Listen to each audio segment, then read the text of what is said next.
in all you do, it is very important that you marry a woman who truly loves you. Test her if you must because you never can tell how weak her will and strength of love for you is until she is tested.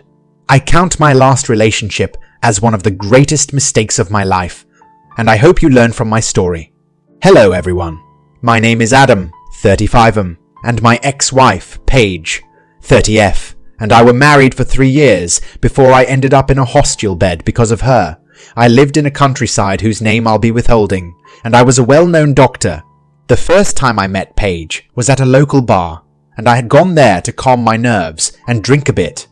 Most importantly, I was there to meet some of my old friends, who I had been ditching their invitations to hang out for months.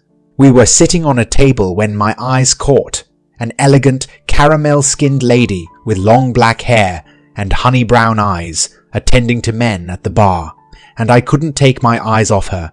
Since I had divorced my ex-wife, I had not seen any girl that beautiful, and I knew instantly that I liked her. Even my friends who were also at the table with me noticed that I was checking out Paige, and they began to tease me. They were the ones who told me that Paige was an evening shift bartender, and they knew her very well since they were regulars. They also told me that she was the kind of woman who didn't mix business with pleasure, but I could go and talk to her if I wanted to. Truth is, they all tried talking to Paige themselves, but she was strict with them. Just as we were talking about Paige, an argument broken out between Paige and one of the guys she was serving at the counter. We thought it was one of those normal bartender arguments, and we didn't pay attention to it. Unfortunately, it escalated and the guy broke a bottle. I can't really recall how I sprinted from my chair to the counter, but the bad news is I got stabbed in the shoulder. It happened so fast, and before I realized what I had done, I was bleeding profusely. My friends were shocked at my bravery, and the guy who mistakenly stabbed me was kicked out of the bar. Paige, on the other hand, was frightened. She said she was used to having arguments with most of the men who were annoying, but no one tried to stab her. She wasn't the only one who was surprised I got stabbed for her. I was too, and at the time I jumped from my chair. It seemed like the right thing to do. That evening, I ended up going back to the hospital to get my stab wound cleaned and stitched, since it was only a 7-minute drive from the local bar. Deep inside, I expected Paige to accompany me to the hospital that evening, but she didn't. She continued working, and I felt really stupid because I didn't have the chance to get her name. At the hospital, because of how deep the stab was and how it affected my right hand's flexibility, I was allowed to take a week off to heal properly. I didn't know Paige had gotten information about me from one of my friends at the bar, and she went to the hospital to find me. When she didn't see me there, she came over to my house with a small bag of fruits. I still laying in bed half asleep when I heard my doorbell ding. When I got to the door, I was surprised to see Paige standing outside. I was completely overwhelmed with excitement, and she could see it on my face as I opened the door to let her in. I couldn't take my eyes off her mesmerizing beauty, and I could tell from how she reacted that my non-stop staring at her face made her very uncomfortable. She had come to thank me for standing up for her that day, and also to see how I was doing. After we were done introducing ourselves, we had a few bottles of beer, and she left. She promised to come back and check on me if I was okay with that, and I said she could. 2 days later, she showed up again, but she rang me this time around before coming. We had exchanged numbers from her previous visit, so she could call and check on me whenever she wanted to. I don't know why, but I felt the need to make us lunch. But sadly, I ruined it with too much salt.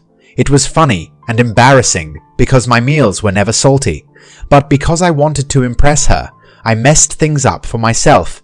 Instead of eating like I planned, we spent the whole of that afternoon talking about ourselves and everything that came to mind. When we were tired of talking, we went out to grab pizza and some fizzy drinks, and that was when I summoned the courage to ask if I could take her to a date. She agreed, and we fixed the date that was comfortable for us. Eventually, we had our first date, and it was fantastic. One of the things I loved most about Paige was her sense of humor. She could crack jokes and laugh about anything and everything. Also, she was very active, friendly, and her small voice was very heartwarming. She also had a couple of tattoos on her right arm, a double nose piercing, and a tongue piercing. Ideally, thinking of dating someone that looked or dressed like Paige was not something I would have done in my early or late 20s, but I was at the phase of rediscovering my life, and I was open to dating any kind of person so far. They were kind to others and treated others right. After our first date, I invited her over to my house on the night she wasn't working at the bar. I wanted to spend the night with her, and she didn't have a problem with that. When she came that evening, we had dinner together, watched a movie, and after we shared a shower. The rest of the night was filled with fun and pleasure, and the next morning she left. After that first sleepover, we had many more like that, and more dates. She knew I loved her, and she loved me too. We didn't start dating until 4 months after. At that point, I was deeply in love with her, and I didn't want another man to take her away from me. With Paige, I was as transparent as water. I told her everything about me. My ex-wife, my career, finances, and even the things she didn't need to know. She told me about her ex-boyfriends too, the ones that were calm, hot-headed, and how she broke up with them. So I was 100% sure that she was single. The same day she accepted to be my girlfriend, I asked her to move in with me, and she did. I was so happy because I had been living alone for 4 years, and no matter how I tried to connect with women, I couldn't. I guess it was because I didn't see the kind of woman that I loved, and when I met Paige, I didn't want to lose the second chance the universe gave me. Paige and I lived together for 14 months, and those 14 months were one of the happiest moments of my life. We ate together, bathed together, and even prayed together. I went to work every day happy, and I was always looking forward to go home to Paige. She made me so happy, and funnily enough, we barely had fights. Paige was sweet in all areas, and her cooking was fantastic. The only issue was her stubbornness. Even while we were only friends, I asked her to stop working as a bartender and learn a new skill because I was not comfortable to the kind of people that she was exposed to at the bar, but she refused. This was the only reason we had disagreements, and after trying for months, I stopped talking about it. I even offered to pay her to stay at home if she wanted to, but she refused. On the fun side, we went on so many vacations together, and we even started rock climbing.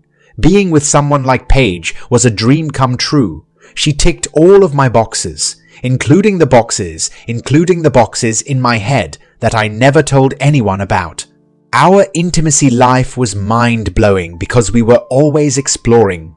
She also had an open mind and never judged me for the things I suggested in the bedroom.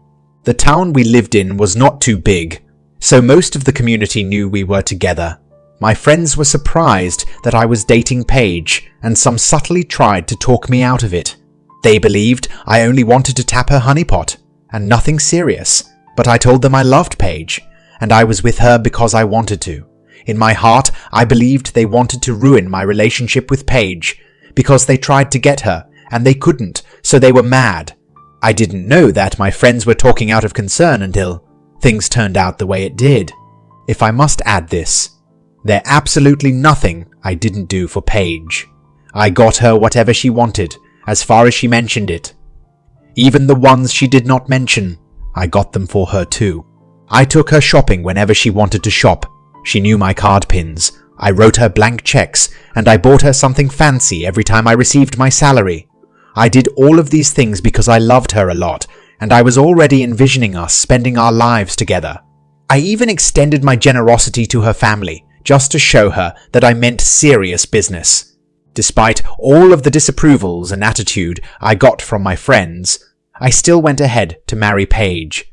When some of my friends did not attend my wedding, I got mad and cut them off. If I saw them at a social gathering or bumped into them anywhere, I would snub them and talk to someone else. Most of them were happily married, and I didn't get why they didn't want me happy too. What I didn't know was that they knew something I didn't. They were regulars at the bar, and in a place like that, news traveled fast. There were rumors of Paige being involved with one of the guys from a notorious bikers gang. To shock you, He was the same ex-boyfriend she told me she had broken up with. She told me she left him because he was a drunkard biker and he used to physically abuse her. Funnily enough, she never reported him to the police. She believed she was the one who angered him, and to make her pay, he had to hit her. And because of how stubborn I was concerning Paige, no one told me anything. I guess it was because I was always offensive, and I didn't let them explain why they were against me dating Paige.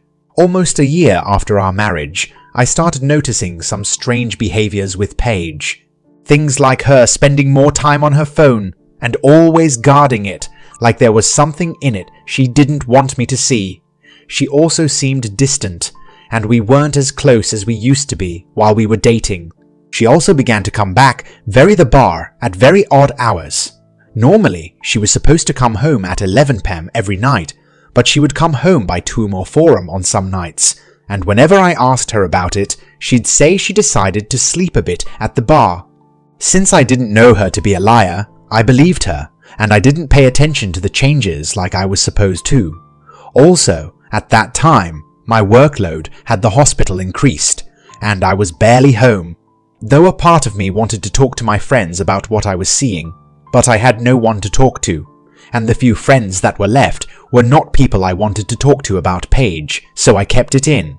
The thing that happened after Paige's suddenly change in attitude still breaks my heart till date, and I have to share it. That evening, I returned from my morning shift, and I reached home by 7 and Paige was not home. The house looked exactly like I had left it the previous night, and all the signs showed that Paige did not come home that night. At first, I called her phone several times, but she did not respond. I became scared because it was unlike her to not take her calls. Her phone was always in her apron, so she was always close to it. When I couldn't reach her, I called the bar she worked for, and they told me she left work at 11 p.m. as usual. I didn't want to panic, so I decided to have my bath first, and if she didn't return by the time I was done, I'd call her parents before I notified the police. Long story short, she came home when I was in the bathroom, and that day we had the worst fight ever. She did not have any reason for not sleeping at home, and she became very defensive. When I got tired of arguing with her, I decided to rest so I could go back to the hospital that night for my morning shift. We didn't talk the whole day, and even when I went grocery shopping, I didn't ask her to come with me. When it was time to go to work, I had my bath, got dressed, and hopped into my car, and all of this happened around 10. Well, the next thing I remembered is seeing a very bright light and waking up in the hospital several weeks after. If you're thinking Paige was the one who drove the truck that hit me, no, she didn't. She did something far worse. While I was asleep that evening, she went to my car and she cut the brakes.